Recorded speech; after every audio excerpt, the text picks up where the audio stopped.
قال رسول اللہ صلی اللہ علیہ وسلم انہا ستکون فتنۃ، ان قریب ایک بہت بڑا فتنہ رونما ہوگا۔ حضور نے خبر دی فتنے کی۔ حضرت علی فرماتے اس پر میں نے عرض کیا، قلت، میں نے عرض کیا مل مخرج منہا یا رسول اللہ، اے اللہ کے رسول اس سے نکلنے کا راستہ کون سا ہوگا؟ دیکھیے یہ لکھا ہوا ایگزٹ، نکلنے کا راستہ۔ اور عام طور پر آپ نے دیکھا ہوگا بڑے ہالز میں یہ سرخ روشنی ہوتی ہے، اس میں اس کا اہتمام کیا جاتا ہے کہ اگر خدا نہ خواستہ کوئی حادثہ ہو جائے لوگوں کو معلوم ہو نکلنے کا راستہ کون سا، یہ مخرج ہے۔ حضور نے خبر دی کہ فتنہ ہوگا۔ تو دیکھیے میں ایک بات عرض کیا کرتا ہوں، ذرا توجہ کیجئے۔ ہمارا حال کیا ہے؟ ہم بڑے ریشنلسٹ قسم کے لوگ ہیں، یہ زمانہ ریشنلزم کا ہے۔ اگر ہم ہوتے تو کیا پوچھتے؟ وہ فتنہ کیا ہوگا، کیوں ہوگا، کہاں سے آئے گا؟ ہمارے سوال یہ ہوتے ہیں، کب آئے گا، کیوں، کہاں، کب، کیسے۔ ان سب کی حیثیت علمی سوالات کی ہے۔ بھائی کب آئے گا ایک علم ہے، کیسے آئے گا علم ہے، کہاں سے آئے گا علم ہے، لیکن اصل جو عملی اعتبار سے اہمیت والی شے ہے، بچاؤ کا راستہ کون سا ہوگا محمد الرسول اللہ، یہ بتائیے ہم۔ مل مخرج منہا یا رسول اللہ، حضرت علی نے یہ نہیں پوچھا فتنہ کیا ہوگا، کہاں سے آئے گا حضور، کیوں آ جائے گا، کب آ جائے گا، نہیں، مل مخرج منہا یا رسول اللہ، اے اللہ کے رسول یہ بتائیے کہ جب وہ فتنہ رونما ہوگا تو نکلنے کا راستہ کون سا ہوگا۔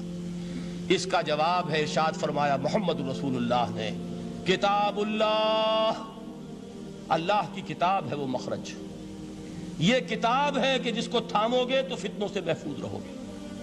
اس کے بعد آپ فرماتے ہیں فیہ نبأ ما قبلکم وخبر ما بعدکم وحکم ما بینکم، اس میں تم سے پہلوں کی بھی خبریں موجود ہیں، عاد اور سمود اور قوم نوح اور قوم ہود اور قوم لوط اور قوم صالح اور آل فرعون، یہ کون ہے؟ من قبلکم، تم سے پہلے۔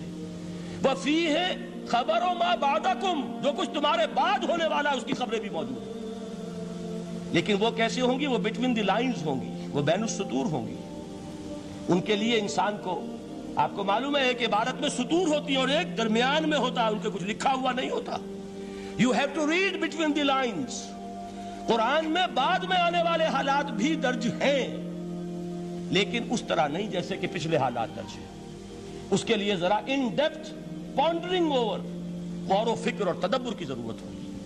وَحُكْمُ مَا بَيْنَكُمْ، اور جتنے اختلافات تمہارے اندر پیدا ہوں گے تا قیام قیامت، ان سب کا فیصلہ بھی اس کتاب میں موجود ہے۔ وَهُوَ حَبْلُ اللَّهِ الْمَتِينُ وَهُوَ الذِّكْرُ الْحَكِيمُ، یہی تو ہے وَهُوَ الصِّرَاطُ الْمُسْتَقِيمُ، سیدھا راستہ اور کون سا؟ یہی قرآن تو ہے۔ ہر رکعت میں کہتے ہو اہدنا الصراط المستقیم، اور قرآن دیا ہوا ہے اس پر غور نہیں کرتے۔ عجیب تماشا ہے ہمارا، نماز کی ہر رکعت میں اہدنا الصراط المستقیم، اور حضور فرمائے وَهُوَ الصراط المستقیم، صراط مستقیم یہ قرآن ہی تو ہے، الذکر الحکیم یہ قرآن ہی تو ہے، وَهُوَ حَبْلُ اللَّهِ الْمَتِينُ، اور یہی ہے اللہ کی مضبوط رسی۔ آپ نے قاری صاحب سے وہ آیات سنی سورہ آل عمران کی، وَاعْتَصِمُوا بِحَبْلِ اللَّهِ جَمِيعًا وَلَا تَفَرَّقُوا، اللہ کی رسی کو مضبوطی سے مل جل کر تھامو اور تفرقے میں مبتلا نہ ہو۔ تفرقہ ہوگا تو کیا ہوگا؟ تمہاری ہوا اکھڑ جائے گی۔ آج آپ کو معلوم ہے دول عرب اگر یہ یکجا ہو جائیں، ایک دن کے لیے اسرائیل قائم نہیں رہ سکتا، امریکہ نہیں، امریکہ کا باپ اسے قائم نہیں رکھ سکتا۔ اگر امت عرب ہی جمع ہو جائے، عالم اسلام تو بڑی شے ہے، جو وسائل ان کے پاس ہیں، جو اللہ تعالیٰ نے ان کو نعمتیں عطا فرمائی ہیں، لیکن افتراق، انتشار، اختلاف، جتھے بندی، گروہ بندی، دھڑے بندی، اس نے اسرائیل کا خنجر ان کے سینے میں پیوست کیا ہوا ہے۔ اس لیے کہ فَتَذْهَبَ رِيحُكُمْ، اگر تم اختلاف کرو گے تو تمہاری ہوا اکھڑ جائے گی، آج وہ ہوا اکھڑ چکی ہے۔ تو فرمایا وَاعْتَصِمُوا بِحَبْلِ اللَّهِ جَمِيعًا وَلَا تَفَرَّقُوا، اللہ کی رسی کو مضبوطی کے ساتھ مل جل کر تھامو اور تفرقے میں مت پڑو۔ حضور فرما رہے ہیں وہ اللہ کی رسی کون سی؟ ہوا حبل اللہ المتین، یہی قرآن ہے اللہ کی مضبوط رسی۔ علامہ اقبال نے کیا خوب کہا ہے، علامہ اقبال نے قرآن اور حدیث کے حقائق کو جس طریقے سے اشعار کا جامع پہنایا ہے، وہ تو خود کہتے ہیں گوہر دریائے قرآن سفتام، میں نے قرآن مجید کے دریا سے موتی نکال کر اپنے اشعار کے اندر میں نے چن دیے ہیں، میرا کام اور کچھ نہیں ہے۔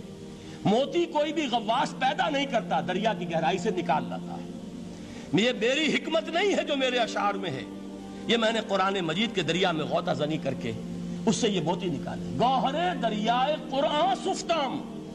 اب دیکھیے اسی حدیث کے اس ٹکڑے کو کیسے شعر میں لائے ہیں۔ از یک آئینی مسلمان زندہ است، پیکرے ملت سے قرآن زندہ ہست۔ مسلمان کی زندگی تو ایک آئین کے بدولت ہے، یہ آئین قرآن، جو کہا تھا کبھی قائد اعظم مرحوم نے جب پوچھا گیا تھا کہ آپ کے پاکستان کا دستور کیا ہوگا، کیا فرمایا تھا یاد کیجئے کہ ہمیں کسی نئے دستور کی ضرورت نہیں، ہمارا دستور 1400 برس پہلے طے ہو چکا ہے۔ یہ ہماری بدقسمتی ہے جو کچھ کہا تھا قائد اعظم نے کہ God has given us a golden opportunity to prove our worth as architects of a new state and let it not be said that we didn't prove equal to the task۔ میں معذرت کے ساتھ عرض کروں گا حضرت کہ واقعہ یہ ہے کہ ہم اس کے equal to the task ثابت نہیں ہوئے۔ قائد اعظم کا دیا ہوا پاکستان آج دنیا میں موجود نہیں ہے، اس کا ایک حصہ اپنے نام سے دستبردار ہو کر بنگلہ دیش بن چکا ہے، اس نے اپنی تاریخ کو خیر بات کہہ دیا ہے۔ حالانکہ مسلم لیگ کی جنم بھومی ڈھاکہ ہے، 1906 میں ڈھاکہ میں مسلم لیگ نے جنم لیا تھا، اور اگر وہ صرف ہم سے علیحدہ ہوتا یہ اکیرا صدمہ ہوتا، لیکن یہ کہ اس نے جب نام بدلا ہے در حقیقت اس نے اپنے تاریخ سے اپنے پس منظر سے استعفیٰ دیا ہے۔ یہ ہمارا دوہرا ہمارے لیے صدمے کی بات ہے۔ کیا 2 یمن موجود نہیں ہیں؟ ان میں سے کوئی ایک بھی اپنا نام چھوڑنے کو تیار ہوگا؟ کیا 2 جرمنی دنیا میں موجود نہیں ہیں؟ کوئی ایک بھی ان میں سے اپنا نام چھوڑے گا؟ کیا 2 کوریا نہیں ہیں؟ 2 ویتنام نہیں ہیں؟ تو کیا 2 پاکستان نہیں ہو سکتے تھے؟ ہو سکتے تھے۔ میں یہ کہا کرتا ہوں کہ یہ گہرا صدمہ ہے علیحدگی، اور دوہرا صدمہ ہے، اور اس سے کہیں زیادہ بڑا کہ انہوں نے اپنا نام بدل دیا، اپنی آئیڈینٹی چینج کر دی، انہوں نے وہ نام اپنے ماتھے سے اتار کر خلیج بنگال کے اندر دبو دیا۔ یہ بہت بڑی سزا ہے جو ہمیں ملی ہے۔ کیوں ملی ہے؟ کہ ہم نے 25 برس تک اس قائد جس کو کہا تھا کہ وہ ہمارا آئین ہے، اس کو آئین نہیں بنایا۔ ہم نے دنیا کے سامنے جھولیاں پساری، ہم نے طرح طرح کے نظاموں کو آزمایا، لیکن اس قرآن کی طرف پیش قدمی نہیں کی۔ اللہ تعالیٰ ڈھیل دیتا ہے لیکن سزا بھی بہت سخت ہوتی ہے۔ ان بطش ربک لشدید، وہ ہم پر کوڑا برسا ہے۔ تاریخ انسانی کی عظیم ترین شکستوں میں سے ایک شکست ہے کہ جو ہمارے ماتھے پر کلنک کے ٹیکے کی طرح موجود ہے۔ اللہ کرے کہ آئندہ یہ تاریخ اپنے آپ کو نہ دہرائے، لیکن میں عرض کر دیتا ہوں آپ سے، جو ہمارے لچھن ہیں، جو ہمارا طرز عمل ہے، جو ہمارے لیل و نہار ہیں، جو ہمارا انداز ہے، اللہ کے دین کا استہزاء اور تمسخر، جس طرح اللہ کے ساتھ مذاق ہم کر رہے ہیں، اس کا شاید اس سے بھی کہیں زیادہ برا نتیجہ نکلے۔ اللہ مجھے اور آپ کو اور ارض مقدس پاکستان کو اس انجام سے بچائے، لیکن اس کے لیے کام کرنا ہوگا۔ صرف کہنے سے بات نہیں بنے گی، کمر کسنی ہوگی، ہمت جو ہے پھر انسان کو اثر نو، ایک نئی تعمیر، ایک عزم، ایک ہاتھ میں قرآن اور ایک میں تلوار لے کر یہ امت پھر دوبارہ میدان میں آئے۔ بہرحال عرض یہ کرنا تھا، اقبال کہتا ہے از یک آئینی مسلمان زندہ است، پیکرے ملت ز قرآن زندہ ہست، ماں ہما خاک و دل آگاہ اوست، اعتصامش کن کہ حبل اللہ اوست۔ تامو اس کو مضبوطی کے ساتھ، حبل اللہ یہی قرآن ہے۔ یہ یک آئینی اور پیکر قرآن کی زندگی، پیکر ملت کی زندگی جو ہے اس قرآن کی بدولت ہے۔ تو حضور نے کیا فرمایا؟ فتنے سے بچنے کا راستہ کون سا ہے؟ کتاب اللہ فیہ نبأ ما قبلکم وخبر ما بعدکم وحکم ما بینکم وہو الصراط المستقیم وہو حبل اللہ المتین وہو الذکر الحکیم۔ ایک 3 جملے اور سن لیجئے۔ هو الذی لا یشبع منہ العلماء ولا یخلق عن کثرت الرد۔ یہ قرآن وہ شے ہے جس سے اہل علم کبھی سیر نہ ہو سکیں گے۔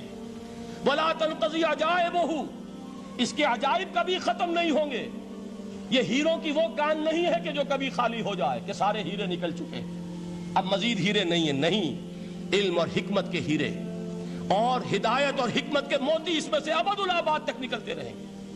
ضرورت صرف کھودنے کی ہے۔ میں نے وہ لفظ استعمال کیا تھا، آج کا قرآن کھودنا ہوگا، آج کی ہدایت اس قرآن سے نکالنی ہوگی۔ قرآن جب نازل ہوا آن دی سرفیس، بالکل ظاہر وہ تھی اس کی ہدایت جو اس دور کے لیے ضروری تھی۔ ہمیشہ کی ہدایت اس کے اندر رکھ دی گئی ہے، اس میں مضمر ہے، اس میں چھپی ہوئی ہے، اس کے لیے تدبر کی ضرورت ہے۔ کتاب انزلناہ الیک مبارک لِيَدَّبَّرُوا آیَاتِهِ وَلِيَتَذَكَّرَ أُولُو الْأَلْبَابِ، لوگ تدبر کریں، اس کی گہرائیوں کے اندر غوطہ زنی کریں۔ لا تنقضی عجائبہ، اس کے عجائب کبھی ختم نہیں ہوں گے۔ ولا یشبع منہ العلماء، اہل علم کبھی اس سے سیر نہیں ہوں گے۔ آپ کو سخت بھوک لگی ہوتی ہے اور کھانا کھانے کے تھوڑی دیر کے بعد اب آپ کا ہاتھ رک جاتا ہے، سیر ہو گئے، بہترین کھانا ہے لیکن نہیں کھا سکتے۔ اگر عام حالات میں وہ آتا تو کبھی نہ چھوڑتے، لیکن اب وہ آپ کا میزبان کہہ رہا کچھ اور لیجیے، تناول فرمائیے ذرا یہ دے، بھائی نہیں میں اب بھر چکا، یہ آپ کہتے ہیں کہ نہیں؟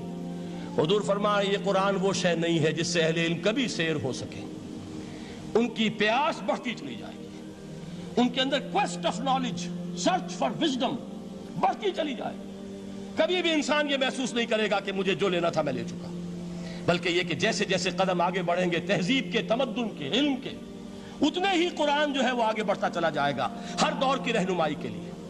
لا تنقضی عجائبہ ولا یخلق عن کثرت الرد، بار بار کے پڑھنے سے اس پر بوسیدگی طاری نہیں ہوگی۔ دنیا کی اور کتابیں ہیں، ایک دفعہ پڑھ لیں گے، دو دفعہ پڑھ لیں گے، تین دفعہ پڑھ لیں گے، چار دفعہ پڑھ لیں گے، پھر جی نہیں چاہے گا۔ لیکن یہ کتاب وہ ہے، امام شافعی کا میں واقعہ آپ کو سناتا ہوں۔ وہ یہ کہتے ہیں کہ ایک مرتبہ میرے ذہن میں یہ سوال آ گیا کہ اجماع کے لیے بھی قرآن مجید میں کوئی سند ہے، دلیل ہے؟